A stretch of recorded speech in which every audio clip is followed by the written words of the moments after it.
Hello friends, welcome to my YouTube channel. आज chapter शुरू करेंगे एक्सपोनेंट्स एंड पावर्स। फ्रेंड्स, ये इस चैप्टर की इंट्रोडक्शन वीडियो है और एक्सरसाइजेज हम इस इंट्रोडक्शन वीडियो के बाद स्टार्ट करेंगे। तो फ्रेंड्स, इंट्रोडक्शन वीडियो को आप अच्छे से देख लीजिए, फिर किसी भी एक्सरसाइज के किसी भी क्वेश्चन में आपको प्रॉब्लम नहीं होगा। देखिए, एक्सपोनेंट्स एंड पावर्स के चैप्टर में ये बहुत ही इजी चैप्टर है, लेकिन कुछ स्टूडेंट्स को थोड़े थोड़े छोटे छोटे डाउट्स रह जाते हैं, इसीलिए उनको ये टफ लगता है। तो देखिए, आज कोशिश करेंगे सारे डाउट्स को क्लियर करने की। फ्रेंड्स, क्या हमें मालूम है कि अब तक हम सपोज मैंने लिखा 10⁻², या इसको हम 10 का स्क्वायर भी बोलते हैं। 10 का स्क्वायर यहाँ जो मैंने लिखा उसका मतलब ये है कि 10 को मल्टीप्लाई किया गया है दो बार मल्टीप्लाई किया गया है, इसीलिए उसे 10⁻² या 10² बोला जाता है। 10⁻³ या 10³ अगर कोई बोलता है तो उसका मतलब ये है कि 10 × 10 × 10, इसका मतलब ये है। तो अब तक तो हमने पढ़ा है सिर्फ इतना कि स्क्वायर क्या होता है और क्यूब क्या होता है। फ्रेंड्स, किसी भी नंबर को हम पावर्स के रूप में लिख सकते हैं। मान लीजिए कोई मुझे 1 लाख किसी ने मुझे नंबर दिया और मुझे बोलते हैं कि इस नंबर को आप पावर्स के रूप में लिखिए। पावर्स का रूप में लिखने का मतलब यही होता है फ्रेंड कि ये जो 1 लाख बना, ये 10 को आपस में कितनी बार मल्टीप्लाई करके बना हुआ है। देखिए, 10 को अगर मैं 10 से मल्टीप्लाई करूं तो 100 बनता है, फिर 10 से करूं तो 1000 बनता है, फिर 10 से करूंगा तो 10,000 बनेगा, और फिर 10 से करूंगा अगर तो ये 1 लाख बनेगा। तो इसको हम पावर नोटेशंस के रूप में अगर लिखना चाहें तो हम इसको लिखेंगे 10⁻5। इसको हम एक्सपोनेंशियल फॉर्म भी बोल देते हैं, इसको हम पावर नोटेशन के रूप में लिखना भी बोल देते हैं। बेसिकली इस पूरे चैप्टर के अंदर हमें 3 ही वर्ड से बार बार जो है वो हमारा आमना सामना होगा, जैसे कि बेस, एक्सपोनेंट एंड पावर। अब ये होते क्या क्या है? बेस क्या होता है, एक्सपोनेंट क्या होता है और पावर क्या होती है? बेस वो नंबर होता है जिसको मल्टीप्लाई किया जाना है जितनी उसकी पावर है उतनी बार। तो यहाँ पर जैसे फॉर एग्जांपल ये 10⁻³ है, तो 10 को ही बार बार मल्टीप्लाई होना है, तो 10 जो है वो बेस कहलाएगा। तो इसीलिए बेस को हम लिख देते हैं the number which is to be multiplied, जो कि मल्टीप्लाई होना है उसको हम बेस बोलते हैं। और उसके बाद अब आता है एक्सपोनेंट और पावर। देखिए फ्रेंड्स, सारा कन्फ्यूजन इस 2 वर्ड्स में ही रहता है स्टूडेंट्स को, एक्सपोनेंट और पावर। एक्सपोनेंट या पावर, चलिए पावर ही बता देता हूं। पावर वो डिजिट होता है जो ये बताता है कि इस बेस वाले नंबर को कितने टाइम्स मल्टीप्लाई किया जाना है। मान लीजिए यहाँ 10 का पावर 2 लिखा हुआ था, तो इसका मतलब इस बेस नंबर को 2 बार मल्टीप्लाई किया जाना है। 10 का पावर 3 लिखा है तो मतलब 10 को 3 टाइम्स मल्टीप्लाई किया जाना है। 10 का पावर यदि 5 लिखा है तो इसका मतलब 10 को 5 टाइम्स मल्टीप्लाई किया जाना है। ये जो 5 है ये इस बेस की पावर है, और ये जो 5 है ये एक ऐसा नंबर है जिसका फेस वैल्यू 5 है, इसी को हम इसका एक्सपोनेंट भी बोलते हैं। तो बहुत माइन्यूट सा फर्क है। आप सीधा सीधा इसको ये भी मान सकते हैं कि एक्सपोनेंट और पावर के अंदर कोई बहुत ज़्यादा डिफरेंस होता नहीं है। एक्सपोनेंट और पावर एक ही मैसेज कम्युनिकेट करते हैं कि बेस को कितने टाइम्स मल्टीप्लाई किया जाना है, वही हमारे एक्सपोनेंट एंड पावर होते हैं। तो एक्सपोनेंट के केस में हम लिख देंगे number which shows the power of the number। ऐसा नंबर जो बेस नंबर की पावर को शो करता है। और पावर क्या हो जाएगी, बड़ा सिंपल सा है, द नंबर ऑफ टाइम्स, जितनी बार कोई नंबर मल्टीप्लाई किया जाना है नीड्स टू बी मल्टीप्लाइड।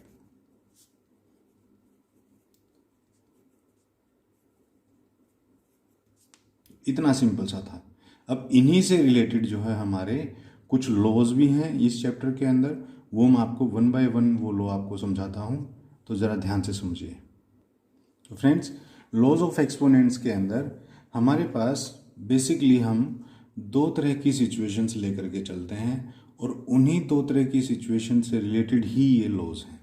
सबसे पहले एक सिचुएशन ये होती है कि अगर if basis are same, basis are same इसका क्या मतलब है, देखिए मान लीजिए आपको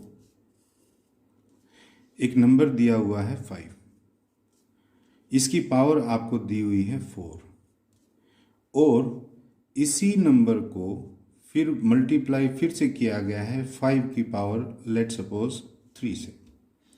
अब आप देख पा रहे हो कि ये जो 5 है ये बेस होता है। अब ये बेसिस दोनों ही इनमें सेम है, ये अलग नंबर है ये अलग नंबर है, लेकिन दोनों में 5 और 5 सेम है, तो मतलब बेसिस आर सेम। इस तरह की जब सिचुएशंस हो तो हम कैलकुलेट किस तरह करेंगे, देखिए एक्सपोनेंट्स और पावर्स का इस्तेमाल हम बड़ी बड़ी कैलकुलेशंस को सिंपल बनाने के लिए ही करते हैं। तो अभी जैसे मान लीजिए ये दो नंबर्स हैं, इनके बेसिस सेम हैं, एक की पावर है 4 एक की पावर है 3। तो ऐसे केस में पावर्स जो हैं अगर बेसिस सेम हो तो आपस में ऐड हो जाती हैं, 4 + 3 हो जाएगा। और इसके लिए जो लॉ है वो ये है, AM multiply by AN is equal to A का पावर M + N, यानी कि A जो है वो हमने बेस को माना हुआ है। देखिए यहाँ पर भी A है, यहाँ पर भी बेसिस सेम है। तो अगर बेसिस सेम हो और पावर्स अलग अलग हों तो सारी पावर्स को हम ऐड कर देते हैं। अगर मान लीजिए पावर्स सेम भी हों, मान लीजिए यहाँ पर 5 की पावर 4 है, यहाँ पर भी 5 की पावर 4 है, तो भी हम इसी तरह से इसको ऐड कर देंगे, तो हमारा रिजल्ट जो है वो सेम ही आएगा। अगर आपको करके देखना है तो हम करके भी देख सकते हैं। देखिए सॉल्व करके देखते हैं। 5 की पावर 4 यानी कि 5 को 4 टाइम्स मल्टीप्लाई किया जाना है, ये 4 टाइम्स हो गया, मल्टीप्लाई 5 की पावर 3 यानी कि 5 को 3 टाइम्स मल्टीप्लाई किया जाना है, इज इक्वल टू यहाँ पे हमने लिखा 5 की पावर 4 + 3 यानी कि 7, 5 का पावर 7। तो देखिए 1 2 3 4 5 6 7, यहाँ पर भी 7 टाइम्स है और यहाँ पर भी 5 को जो है हम 7 टाइम्स ही लिख लेंगे, 5 × 5 × 5 × 5 और ये 7 टाइम्स 5। अब देखिए अगर इनका सॉल्यूशन हम निकालेंगे तो देखिए क्या निकलेगा, 5 × 5 25, 25 × 5 125, 125 × 5 625, 625 × 5 3125, 3125 को हम 5 से अगर करेंगे तो देखिए 3125 को 5 से अगर करेंगे तो 5 5 = 25, 2 5 2 = 10 and 2 12, 1 5 1 = 5 and 1 6, 5 3 = 15, 15,625। अब ये एक बार फिर से होगा, 5 5 = 25, फिर 2 5 2 = 10 and 2 12, 1 5 6 = 30 and 1 31 and 3 5 5 = 25 and 3 28 and 2 5 1 = 5 and 2 7, 78,125। इसी तरह से ये भी होगा, 5 × 5 25, × 5 125, 125 × 5 625, 625 × 5 3125, फिर उसको 5 से किया तो यही आएगा 15,625, फिर इसको उससे 5 से करेंगे तो यही आएगा 78,125।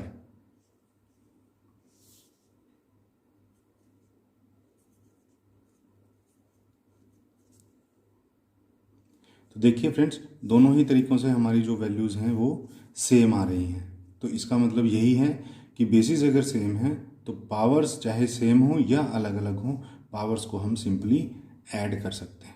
ये था हमारा लॉ नंबर 1, अगर बेसिस सेम हो तो। अगर बेसिस सेम हो तो हमारा एक लॉ और भी लगता है, जिसको हम लिखते हैं a की power m divided by a की power n is equal to a की पावर m माइनस n के रूप में।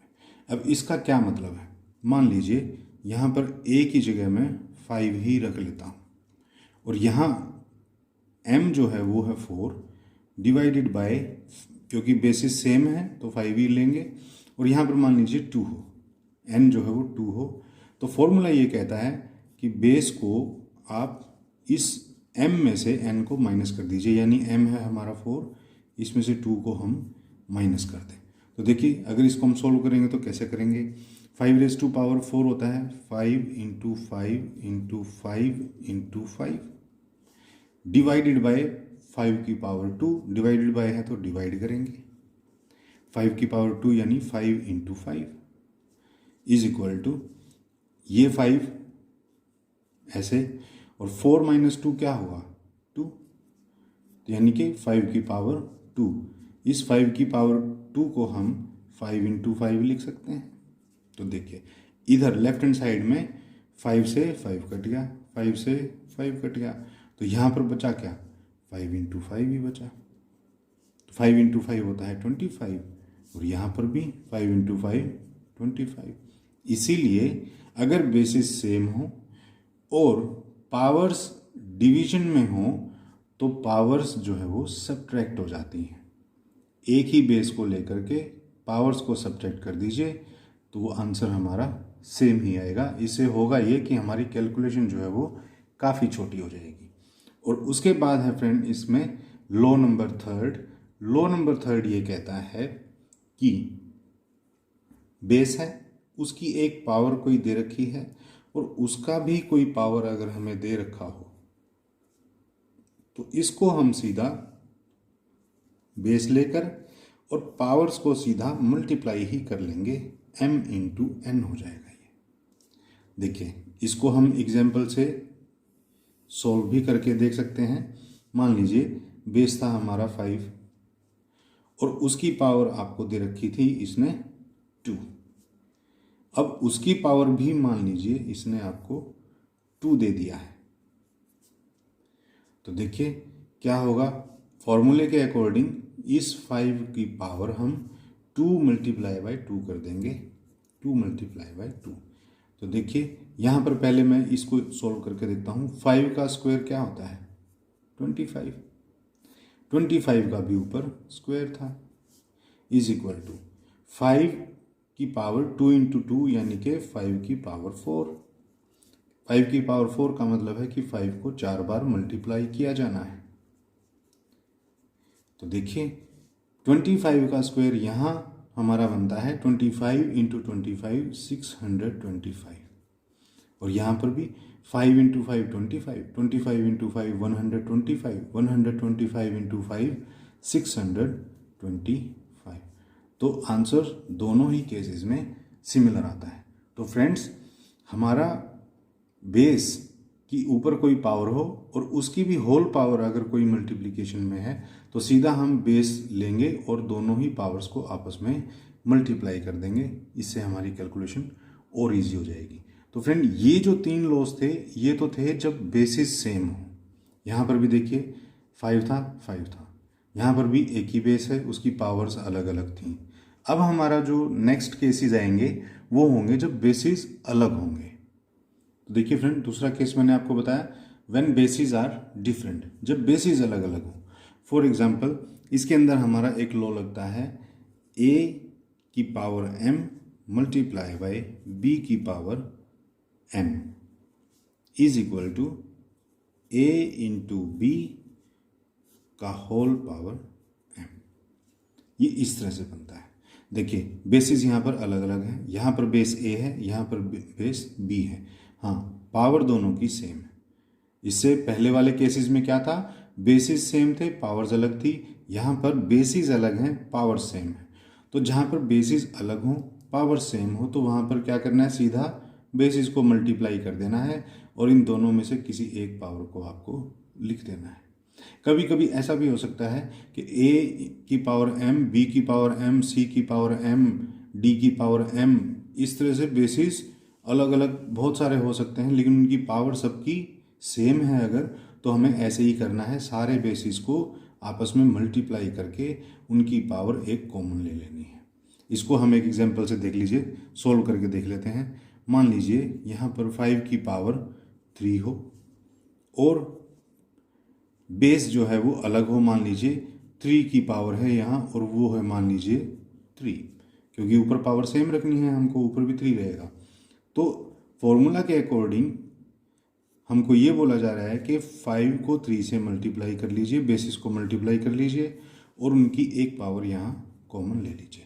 अब इनको हम सॉल्व करके देखते हैं। देखिए 5 की पावर 3 थी, तो यानी कि 5 इंटू 5 इंटू 5 मल्टीप्लाई 3 की पावर 3 थी, तो यानी कि 3 into 3 into 3 is equal to 5 into 3, पहले ब्रैकेट सॉल्व करेंगे, 15 का पावर आ गया है 3, तो 15 के पावर को 3 को हम कैसे लिख पाएंगे, 15 इंटू 15 इंटू 15। अब इनको सोल्व करके देखते हैं। देखिए 5 into 5 25, 25 into 5 125, 125 into 3 375, 375 into 3 1125, 1125 into 3 होता है 3375। अब आप ऐसे ही इसको भी करके देख लीजिए। 15 इंटू 15 होता है, देखिए मैं यहाँ करके दिखा देता हूँ।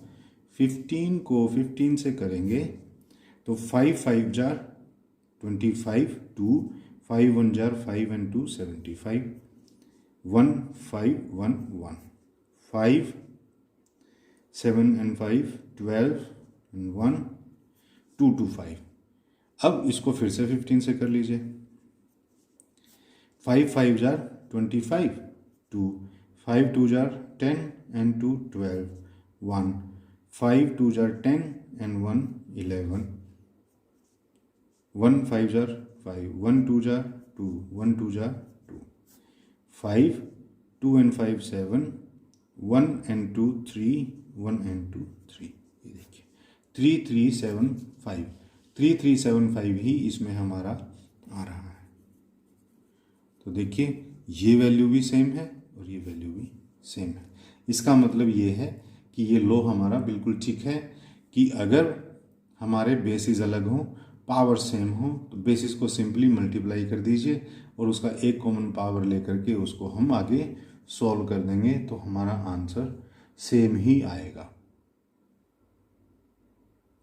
नेक्स्ट लो जो है वो है हमारा a का पावर m हमें दिया हुआ हो और b का पावर भी हमें m दिया हुआ हो। देखिए ये केस वही है, इसमें पावर्स सेम है, बेसिस अलग अलग हैं। तो इसका हमारा जो फार्मूला है वो क्या बनेगा कि बेसिस को आप पहले डिवाइड कर लीजिए और फिर उस रिजल्ट को जो है सीधा इस एक कॉमन पावर से मल्टीप्लाई कर लीजिए। फॉर एग्जांपल a जो है वो हमको 10 दे रखा हो, b जो है वो हमको 5 दे रखा हो और दोनों की पावर मान लीजिए 3 3 दे रखी है। क्योंकि m है और m है तो यानी कि इक्वल होंगे, इज इक्वल टू a और b हमने लिख दिया 10 डिवाइडेड बाय 5 और ये कह रहा है कि इसको आप एक ही पावर से मल्टीप्लाई कर लीजिए। देखिए हम दोनों तरफ सोल्व करके देखेंगे क्या आंसर सेम आएगा। 10 की पावर 3 यानी कि 10 इंटू 10 इंटू 10 डिवाइडेड बाय 5 की पावर 3 यानी कि 5 into 5 into 5 is equal to, यहाँ पर पहले ब्रैकेट को सॉल्व करेंगे तो देखिए 5 1 जार 5, 5 2 जार 10, तो ये हमारा आ गया यहाँ पर 2, 2 की पावर है 3। देखिए इसको सॉल्व करेंगे, 5 1 jar 5, 5 2 jar 10, 5 1 jar 5, 5 2 jar 10, 5 1 jar 5, 5 2 jar 10। तो यहाँ पर भी 2 इंटू 2 इंटू 2 आ गया, यानी कि 2 into 2 4, 4 into 2 8 is equal to, और 2 का जो क्यूब होता है 2 की पावर 3 होती है, वो कैसे लिखा जाएगा, ऐसे ही लिखा जाएगा 2 इंटू 2 इंटू 2, यानी कि यहाँ पर भी आपका आंसर 8 ही आ रहा है। तो फ्रेंड लॉ यही कहता है कि अगर हमारे बेसिस अलग हो, वो डिवीजन में हो और पावर्स हमारी जो है वो सेम हो, तो हम क्या करेंगे, इन नंबर्स को आपस में डिवाइड कर लेंगे पहले और फिर एक कॉमन पावर से उसको जो है मल्टीप्लाई कर लेंगे। ये था हमारा इस तरह का लॉ। अभी नेक्स्ट लॉ जो है वो बड़ा ही सिंपल लॉ है, वो ये है कि अगर किसी नंबर की पावर आपको 0 दे रखी हो तो उसका वैल्यू जो है हमेशा 1 होता है। मान लीजिए कोई आपको ये कह दे कि 5 रेज़ टू पावर 0 है तो उसका आंसर 1 होगा। कोई आपको कह दे 7 रेज़ टू पावर 0 है तो उसकी जगह समझ लीजिए कि उसकी वैल्यू जो है वो 1 ही काउंट होगी। तो फ्रेंड्स ये थे हमारे लॉज ऑफ एक्सपोनेंट्स, इन्हीं के बेसिस के ऊपर हमारी सारी एक्सरसाइज जो है वो बेस्ड है। फिर उसके बाद एक दो छोटे छोटे कॉन्सेप्ट हैं, मैं आपको वो भी साथ के साथ बता देता हूँ। देखिए फ्रेंड्स, अगर कभी कोई नंबर आपको इस तरह से दे रखा हो कि उसकी पावर नेगेटिव में आपको कहीं लिखी हुई दिखाई दे जाए, जैसे कि 10 की पावर -3, तो कभी अगर ऐसा हो तो उसको सोल्व करने का तरीका ये होता है कि ये जो 10 है ये अपने आप में 10/1 है। हम सभी जानते हैं कि हर एक नंबर जो है वो डिवाइडेड बाय 1 होता है और इसकी पावर -3 यहाँ लिखी हुई है।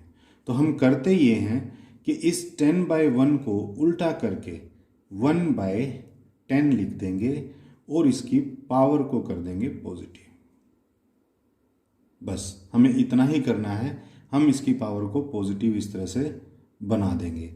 अब आप इसको 1/10 की पावर यहाँ 3 लिख लीजिए, या आप इसको 1/10 की पावर आप इसको यहाँ 3 लिख लीजिए, बात एक ही है। कैसे, देखिए हमारा आंसर वही आएगा। 1/10 की पावर 3 का मतलब है 1 into 10 multiply by 1 into 10 multiply by 1 into 10। तो देखिए 1 इंटू 1 1, 1 इंटू 1 1, ऊपर तो आया 1 और नीचे आया 10 इंटू 10 100, 100 इंटू 10 1000।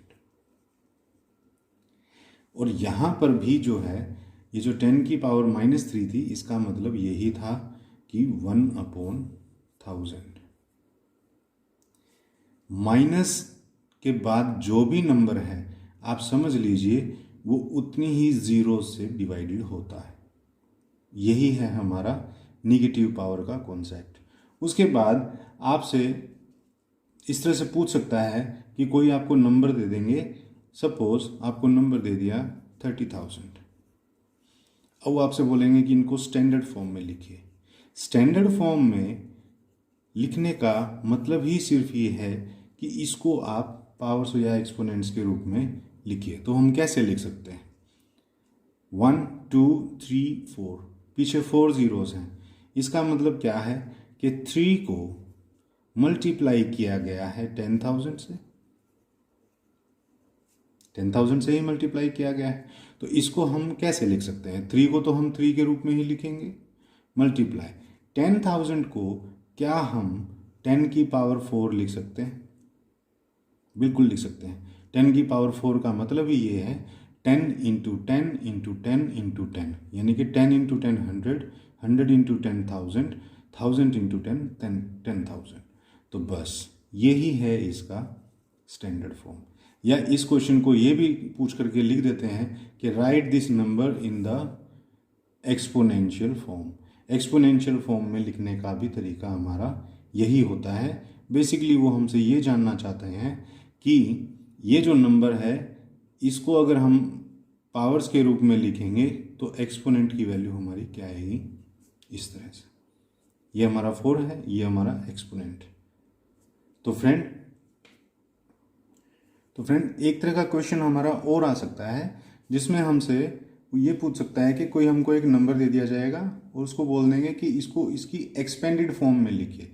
देखिए हम 4th 5th क्लास के अंदर भी ये चीज़ पहले कर चुके हैं, मैं आपको फिर भी अच्छे से बता देना चाहता हूँ। सपोज आपको एक नंबर दे दिया 27940 आपको एक ये नंबर दे दिया है। अब वो बोल रहे हैं कि इसको आप एक्सपेंडेड फॉर्म के अंदर लिखिए। एक्सपेंडेड फॉर्म का मतलब होता है किसी भी नंबर को फैला फैला करके लिख देना। फैला फैला करके लिख देने का मतलब यहाँ क्या है, देखिए सबसे पहला डिजिट है मेरा 2।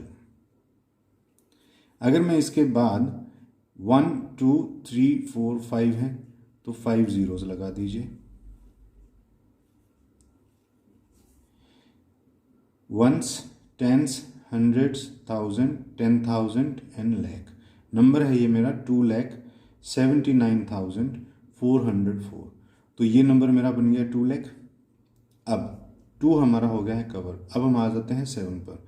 7 जो है वो मेरा कहाँ लिखा जाएगा, ones, tens, hundreds, thousand, 10,000। Ones, tens, hundreds, thousand, 10,000 के नीचे, यानी कि यहाँ। और बाकी अगर मैं इन नंबर्स की जगह 0 लगा दूं तो ये मेरा 70,000 बन गया। नेक्स्ट नंबर इसी तरह से आप लीजिए, ये है मेरा ones, tens, hundreds, thousands. Ones, tens, hundred, thousand, thousand के नीचे 9 और बाकी की 3 zeros पीछे। फिर उसके बाद है मेरा वंस, टेंस, हंड्रेड पे है 4। Ones, tens, 104। तो यहाँ पर आप 100 के नीचे 4 लिख लीजिए और पीछे 2 zeros लगा दीजिए क्योंकि 2 डिजिट है। अब 0 है हमारा वंस और टेंस के प्लेस पे, 0 यहाँ लगा दीजिए, पीछे भी 0 ही लगा देंगे। और 4 जो है वो वंस के प्लेस पे है। जब हम छोटी क्लासेस में करते थे तो ऐसे ही करते थे।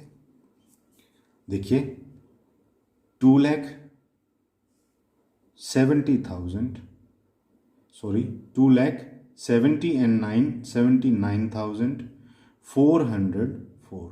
जब हम इनको ऐड करेंगे तो क्या हमारा यही नंबर लिखा जाएगा, 2,79,404। बस अब इसको एक्सपेंडेड फॉर्म में लिखने का तरीका यही है कि आप पहले तो इनको इस तरह से प्लस के रूप में लिख दीजिए। आप चाहें तो इसको ऐसे लिख सकते हैं या फिर चाहें तो आप इसको ऐसे लिख सकते हैं। ये 70,000 यहाँ, फिर 9,000 यहाँ, फिर 400, फिर 0 zeros एंड फिर 4। अब आप इनको किस तरह से लिख पाओगे, ये जो हमारा 2 लाख है इसको हम 2 into 1 लाख लिख सकते हैं, प्लस 70,000 को आप 7 into 10,000 लिख सकते हो, प्लस 9,000 को आप 9 into 1000 लिख सकते हो, प्लस 400 को 4 into 100 लिख सकते हो, प्लस 2 zeros जो हैं उसमें 0 into 10 लिख सकते हो, प्लस जो पीछे 4 है उसमें 4 into आप लिख सकते हो 1। तो बस 2 into 1 लाख को क्या मैं लिख सकता हूँ, 10⁵, बिल्कुल लिख सकता हूँ, प्लस 7 into 10,000 को मैं लिख सकता हूँ 10⁴, प्लस 9 into 1000 को लिख सकता हूँ 10⁵, प्लस 4 into 100 को लिख सकता हूँ 10⁵, प्लस जीरोस जो हैं 0 into 10⁻1 लिख सकता हूँ, प्लस 4 into, अब यहाँ देखिए ये 1 है तो 1 के लिए हम लिखेंगे 10⁻0। बस ये ही आप समझ लीजिए कि इसकी एक्सपेंडेड फॉर्म है, किसकी, इस नंबर की। बड़ा सिंपल था। इसको हम पहले इसकी प्लेस वैल्यू के हिसाब से लिख लेंगे, जैसे कि हमारा प्लेस वैल्यू चार्ट के अंदर हम लिखते थे। बस ये जो लाख है इसको आप पावर्स के रूप में लिख लीजिए, 10,000 को पावर्स के रूप में लिख लीजिए, 1000 को 10 की पावर्स के रूप में लिख लीजिए, सभी इनको 10 के पावर्स के रूप में लिख लीजिए। यही हमारी एक्सपेंडेड फॉर्म है। तो फ्रेंड, यही था हमारा एक्सपोनेंट्स इन पावर्स का चैप्टर। ये इसका इंट्रोडक्शन वीडियो था। आई होप आपको सभी कॉन्सेप्ट लगभग अच्छे से समझ में आ गए होंगे। और अगर कहीं कोई डाउट रह गया है तो जब हम एक्सरसाइज के क्वेश्चन करेंगे तो आपको ये हर एक लॉ में दोबारा से हर एक क्वेश्चन के साथ साथ समझाता जाऊँगा। तो फ्रेंड, अगर वीडियो अच्छा लगा हो तो प्लीज़ इसको लाइक, शेयर और इस चैनल को सब्सक्राइब कर लीजिए। इस चैनल पर मैं पूरा मैथ आपको क्वेश्चन टू क्वेश्चन सॉल्व कराऊंगा। तो मिलते हैं नेक्स्ट वीडियो में, तब तक के लिए थैंक यू।